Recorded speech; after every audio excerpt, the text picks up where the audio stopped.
বন্ধুর সামনে তো কোরবানি ঈদ আসছে, তো গরু একটা নিতে হবে, তো চিনা পড়ে থাকলে আমার একটা চিনা পরিচয় আছে। আছে তাহলে যাই।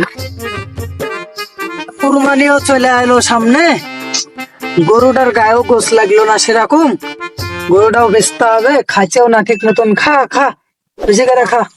কত বাজে রে? এই চলে আসছি আরেকটু। ও চল তাহলে। ভাই কেমন আছেন? আসসালামু আলাইকুম। ওয়ালাইকুম ভালো আছেন? আসসালাম। এই তো ভাই গরু আছে?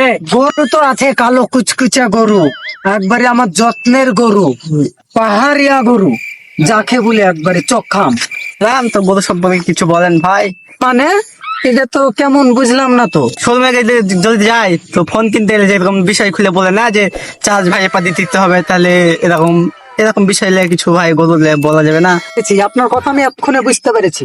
যেমন ধরেন গরু আমার মাথা থেকে পায়ের তালে পর্যন্ত ফুল ব্ল্যাক, হ্যাঁ যেমনি এদের চুট, চুটের মাংস মোটামুটি আধমন হয়ে যাবে ধরেন। হ্যাঁ ভাই। তারপরে এই যে নেট এভাবে চাললেন, এই যে পুটকির যেমন ফোনের পিন দেখালেন, এই যে ফুটে এপাতি লাগিয়ে দেবে, বাস এই তো। তারপরে এই যে মাংস দেয়, এই এই জাঙ্গের মাংস মোটামুটি 2 থেকে 2.5 মণ হবে। আর কিছু বলবেন?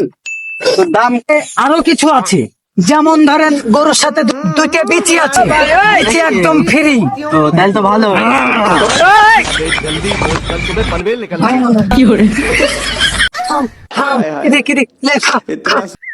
ভাই আপনার গরু দেখেন ভাই।